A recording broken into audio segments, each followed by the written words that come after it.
Going live. 1, 2. Look at that. Okay, now it says we're live.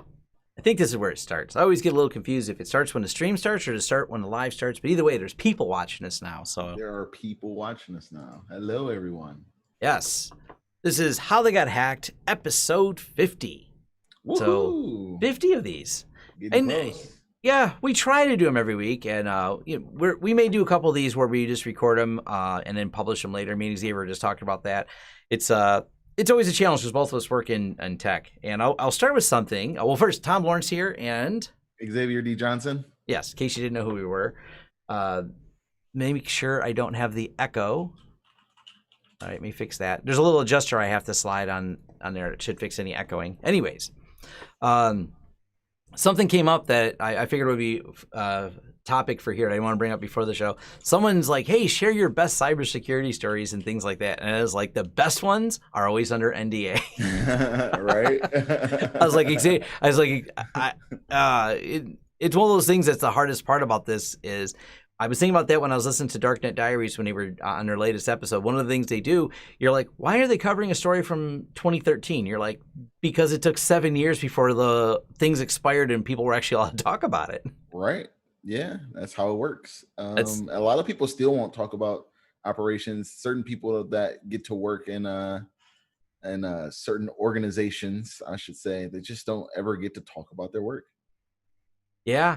It's one of those things like it's tough. I still, anything we were somewhat debriefed on and stuff like that, it's like some of it I can extrapolate, but I have to extrapolate to the point where it almost makes it uninteresting because if I gave you too many details, you get to identify. You may identify the company and then I'm in trouble and at the sake of selling a story. So yeah, there's been news like that I've avoided that I've been lucky enough to work on in the past month.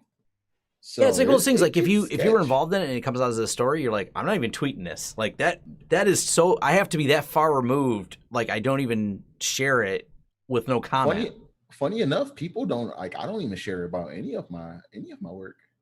I don't talk about any of my customers, or I don't know if people really pick up on that. But even if you check out like my Twitter and my Facebook, when I used to have jobs, I would constantly talk about like, Dynatrace and GM&G and the things that like I like and dislike, and was very vocal about that. But now that I'm working for myself and my customers, I'm kind of picky. Well, and I do a lot of the same. The people are always asking for on-site jobs, and I'm like, you know how hard these are to do because the customers really don't want a camera crew hanging out at their buildings for one reason or another. It's unless that company wants the marketing for it. Generally speaking, that's what makes it so challenging for me to do it. Like we always ask implicit permission, and usually it's only on new builds. So if it's a new build, cool. If it's not a new build, it's an existing office. It's hard to film when there's existing groups of people doing their job, and we're adding wiring or building infrastructure and changing out firewalls and an active company. So that's always one of those challenges. But hey, nonetheless, I thought that was funny when someone asked, and I was like, oh yeah, the best stories are always under NDA and will come out several years from now when those contracts are long gone, or even the company that made you sign the NDA. Usually wait for them to go out of business and you're like, okay, it's probably safe to talk about it now. It's been years. Right. It's not going to harm anyone, of course, is an important piece of it. Always. Don't Snowden it. God damn. Even though I like Snowden, don't put people's lives in danger. He did a pretty good job, I think, of keeping it careful and still saying stuff. So, but his book is good. I do recommend reading his book because it'll give you a different perspective on the bigger issue. But there were some spies that definitely got. I mean, there's easier ways to find out who spies are, right? Yeah. You got Blue Leaks as of now, but then before you had the Office of Management Personnel breach, which had a lot of people who were declassified, and the hotel hack. The hotel hack, they were the Star Hotels. Everyone believes that was a nation-state threat level because they stayed in there for so long just gathering data. And what data would you gather? Guess what undercover agents do? They have an assumed identity, and they probably stay at certain hotels in assumed identity. So then you start creating correlation data with it.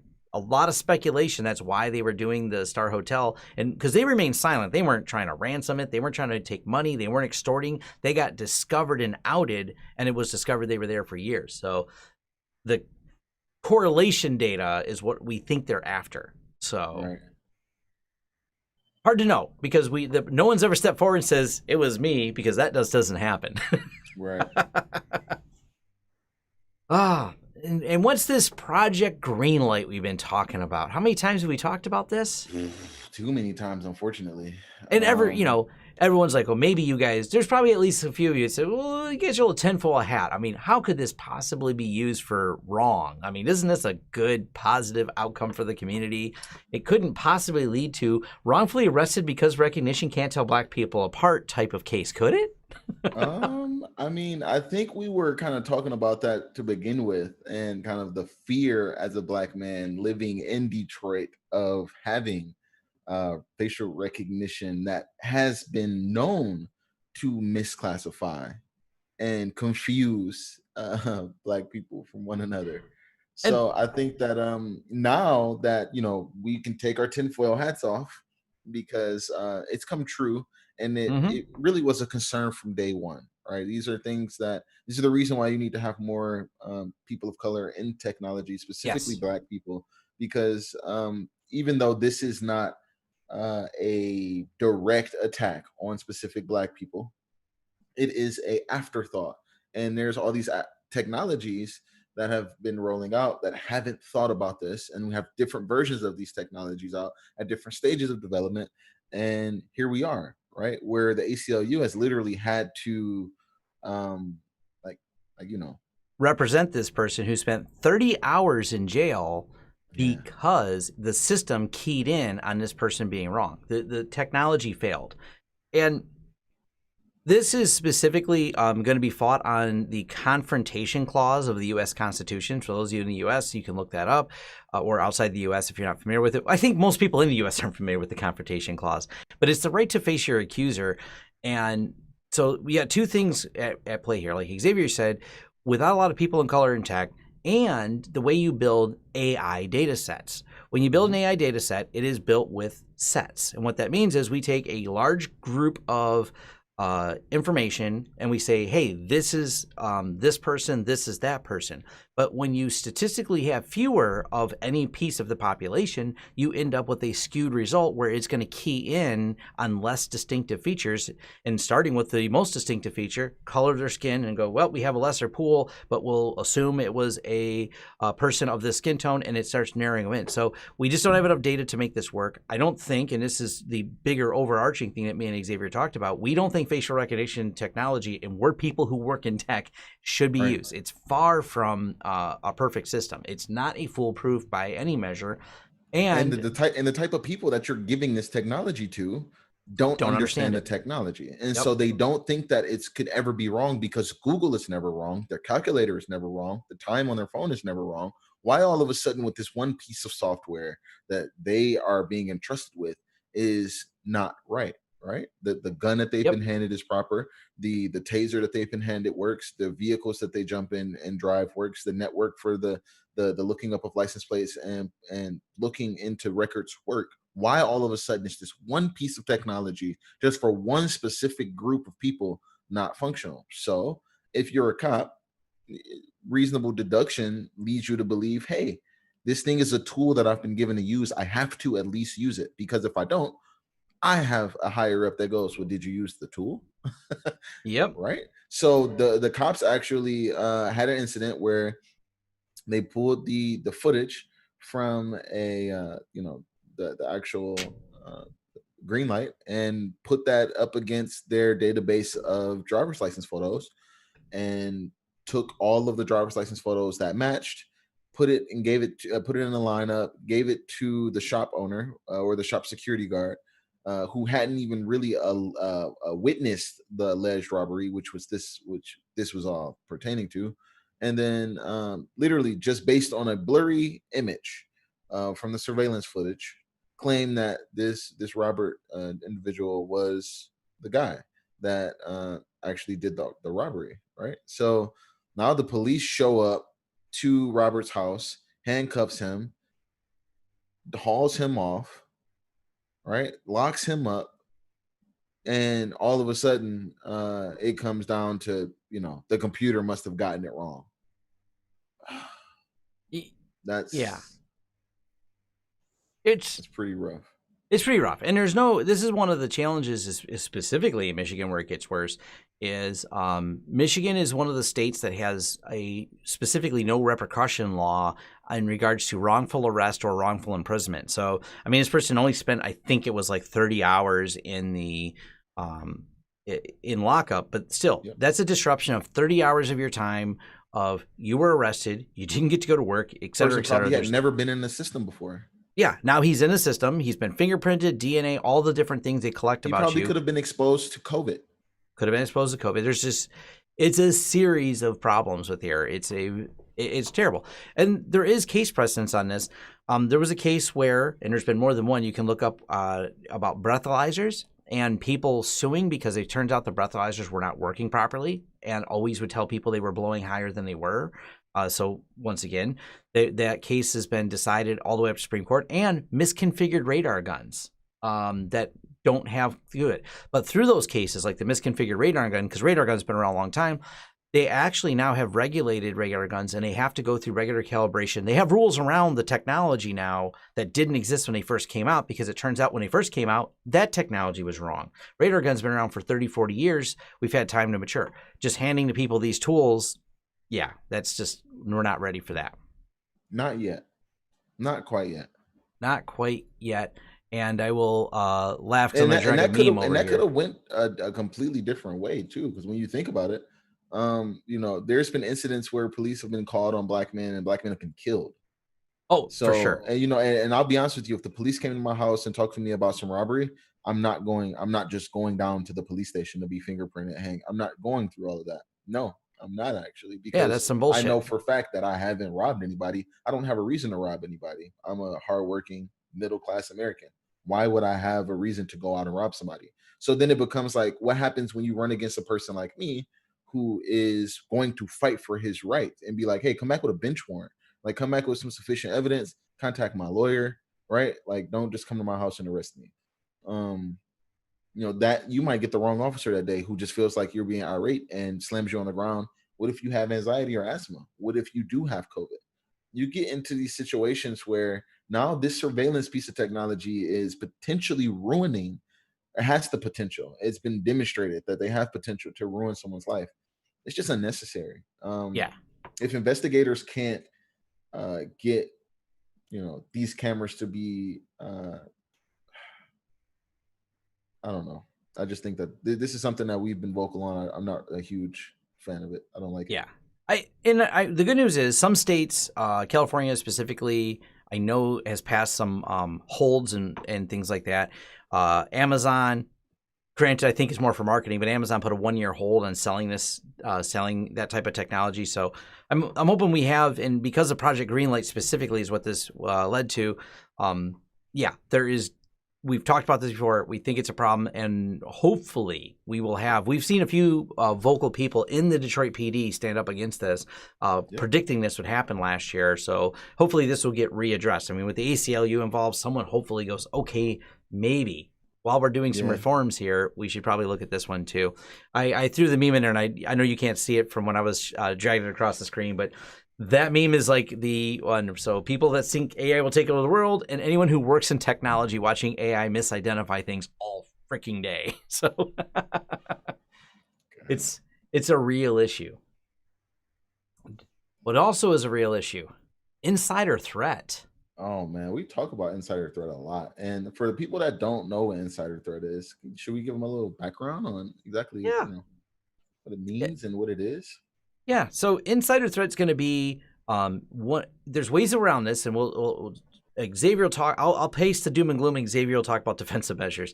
Doom and gloom, you got that great new employee, or even one that's been there a long time that doesn't maybe think he or she is paid quite what you think they should pay him. So maybe they go around taking a little data, exfiltrating it over to the dark web, selling it for some money.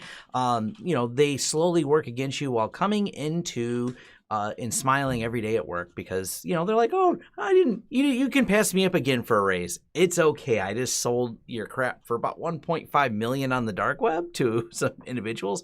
How would you defend against such a thing? Defense in depth, right? Assume breach, knowing that you already when you're scaling up a business from the size of New York Times business, which is 1 to 10 people, and you get to that point where you scale up to 50 to 100 folks.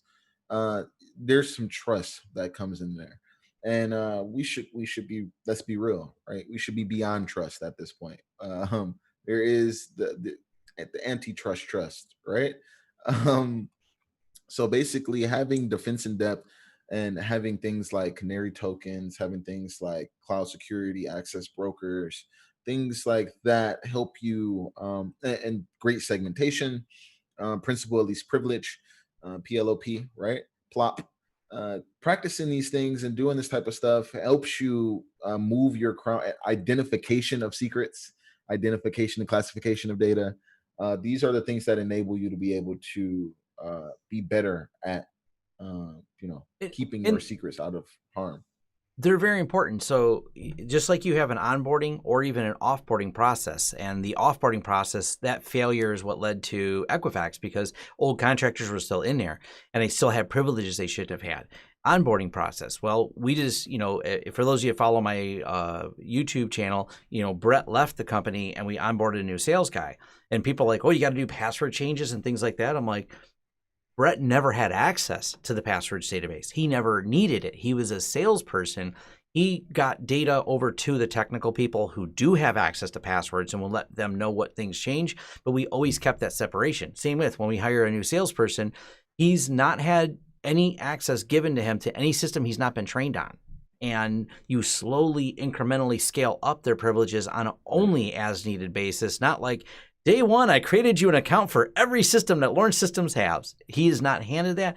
It is iteratively, as it is needed, he has been handed access to things. And that's a really Right. important way you slowly build up the trust level of people. And even though we have a trust level with existing staff, even staff that have been here for 13 years, our systems log where they've been, log what they looked at, not just what they changed. And those things are constantly being monitored, even at a small level that I am as a company. And it's one of those things I have to keep in mind as you scale up, that all these things have to be constantly watched, to see if they went somewhere. Like, why are you looking at a client that you don't deal with? All of a sudden, you've become very interested and spent a lot of time in that client's file. That's all part of it. And what led to all this is because a FEMA IT specialist charged an ID theft tax refund fraud conspiracy. Yeah, this one's a little bit kind of special because it kind of hits close to home. I think I may allegedly know this person. Yeah, as So close as we'll say. we'll see, right? We'll find out soon. But on June 16th, some authorities in Michigan arrested 29-year-old Justin Sean Johnson in connection with a 43-count indictment on charges of conspiracy, wire fraud, and aggravated identity theft. So it looks like between 2013 and 14, he hacked into an Oracle database for UPMC, which is the University of Pittsburgh Medical Center. Um, it's a $21 billion nonprofit health enterprise that includes more than 40 hospitals. And it looks like he stole all 65,000 of the then and former employees' data, including date of birth, social security numbers, salaries, names. And the idea was that he was selling this stolen data on the dark web to help identity thieves to do tax refund fraud. It looks like he also had, the idea that he was going to, sell this information on particular marketplaces such as Evolution and Alphabet, where he was able to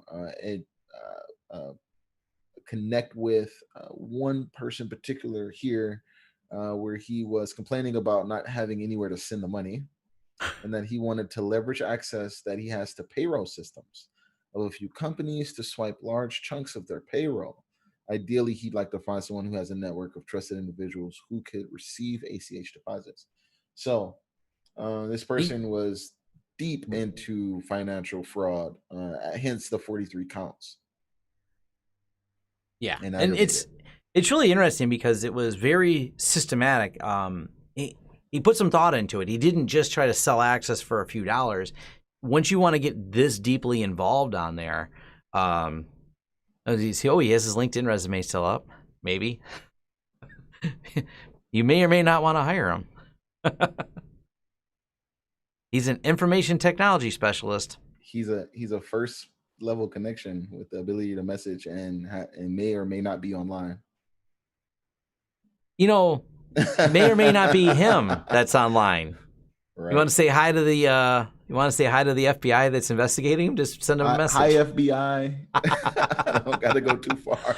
I'm willing to bet that his messages are being monitored because they're probably looking at other ways that they were in contact with him. So it's a pretty scary thing. I mean, and this person's local. I mean, this is close to home, because when you're looking for a specialist, this guy, if he was, looking to put himself out for hire, he's within close enough to both me and Xavier friend circles and everything that we could have possibly hired him. So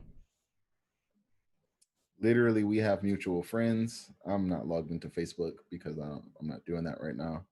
But yeah, like I know this person in real life. We went to the same high school. We have a lot of the same friends, and it's just crazy sometimes to kind of see the diversions that people take in life.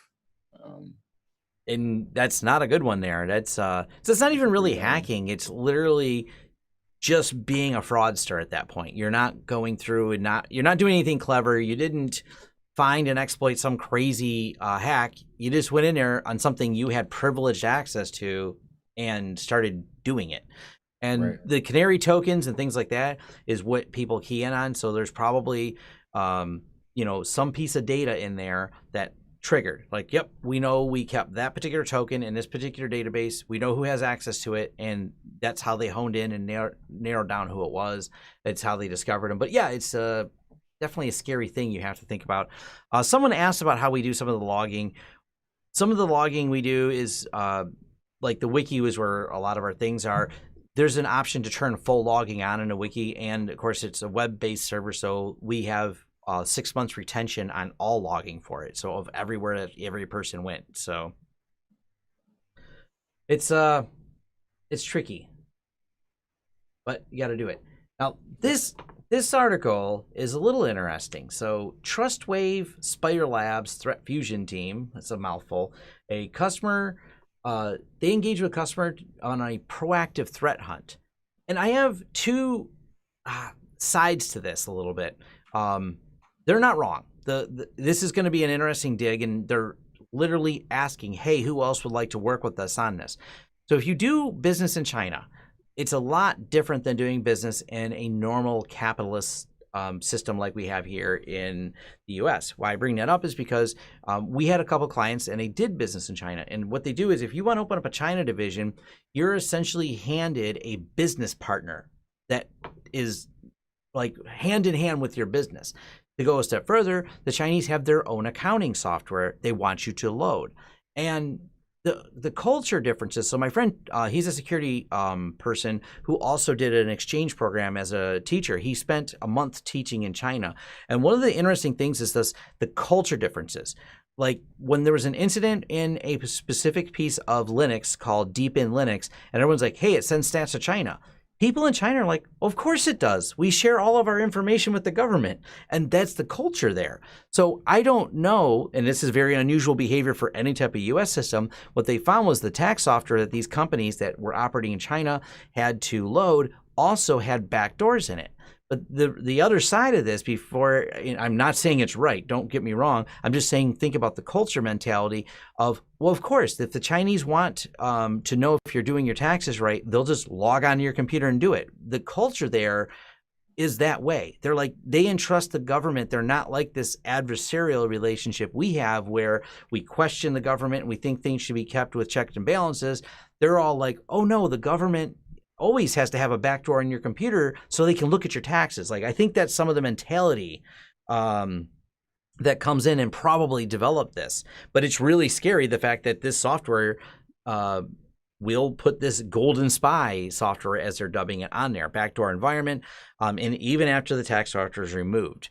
I think it's just one of those expected behaviors, the Chinese government. If you do business in here, we want to be inside inside your systems, inside with access.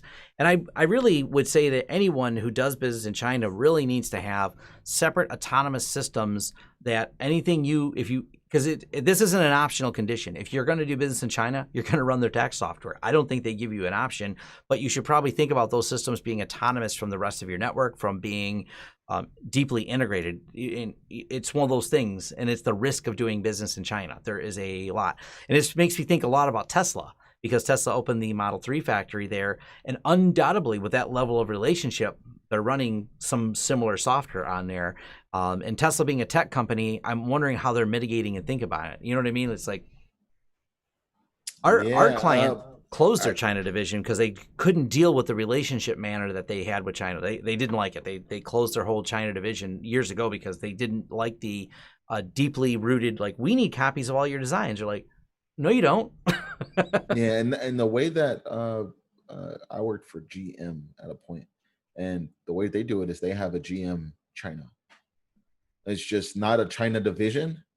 It's a totally different company, completely different. Right? Doesn't share intellectual property or anything. Doesn't share IP. They have different designs. They have different sets of problems. They may have some things that go over to that market that get tested because they're native speakers, right? And they want to make sure that the products can be well received, but that's as far as it goes. And it's a business to business relationship between GM and GM China that says, hey, we're going to give you a piece of technology to test for acceptance, not to reverse engineer, dig into, have schematic of. No, you're going to make sure that this is readable. Yeah. Right. But yeah, it's that's the only way to get around it, as far as I know, is to form another company in China with a completely separate board and everything.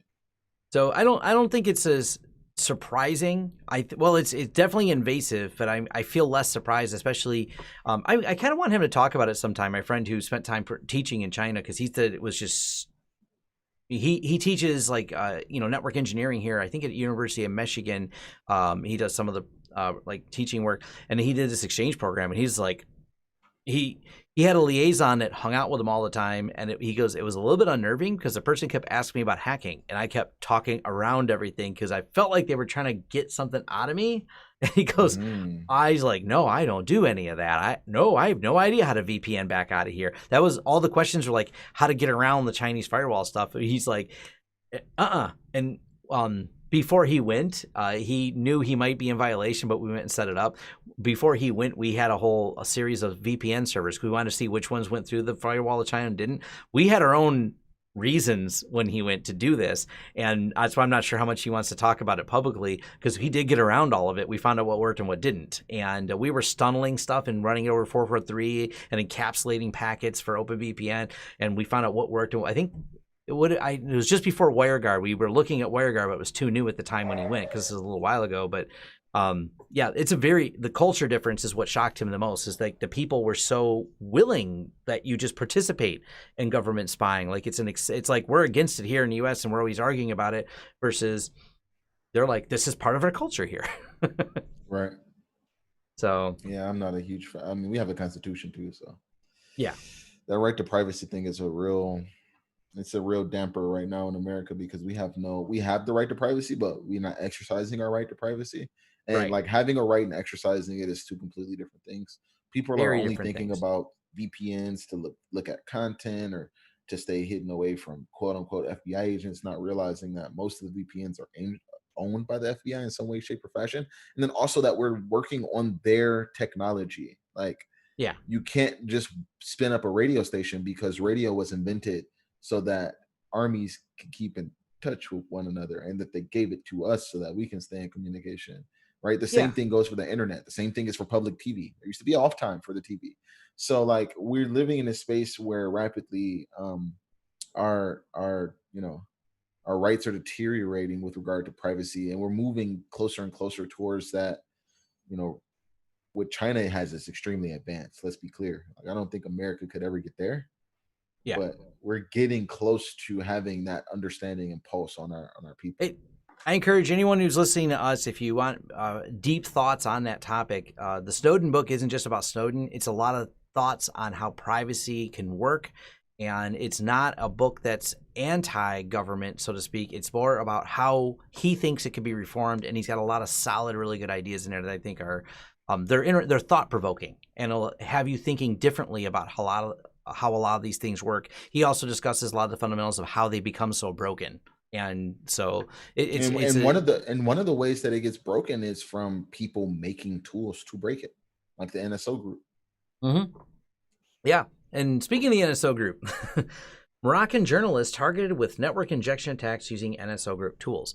And this is one of the reasons the First Amendment and the our right to journalism. And it's one of the reasons dictators and those in power, they frequently go after journalists. Journalists, represent a huge part of how we know things. Journalists are very frequently journalists, not the news organizations that many people will start screaming and have problems. One of the ways to make the news better, find the right journalist to follow, and you'll find a journalist with integrity. That journalist with integrity, how do you find them? Usually governments are after them. So, and they're willing to do and go very deep in using tools to specifically attack these journalists on these topics. So it's crazy. And it's just a reality of it. When you see these type of things, highlighting them is that counteraction to it. So us bringing it up, more people sharing it, Amnesty International getting involved in these journalists, bringing these up. It's kind of like, and if you can look up the term for it, was referred to as the Streisand effect. We're going to bring more attention. Amnesty International, anyone who's talking about this, I've seen this reshared, retweeted a lot. Once you know a government's after something, it's one of those, there must be really something there he's after if a government agency is willing to go after him. So hopefully this brings more attention, furthering the goal of bringing more information about human rights. And he's specifically a human rights defender and was highlighting what's going wrong in areas. So interesting article, but it would show the way the governments themselves, because the NSO group is... Go ahead. The idea is that like they're literally hacking iPhones through cellular networks, right? And that's one of those things where we've been talking about those stingrays, and we see the circles that get flown over Dearborn, the circles that have gotten flown over Minneapolis, and this stuff is being used on the homeland. You don't have to go to the NSO group to be worried about your phone getting network, potentially traffic injected or slurped out of. Right now, through rogue cell phone towers, as we know it today, it's being used against American citizens. And we're showing you exactly how you can do quote unquote network injection, which means when I go update my iPhone and the cell phone tower realizes that, and they're under control of a regime who's gone rogue, well, then my package is going to be updated. It may not be signed by Apple.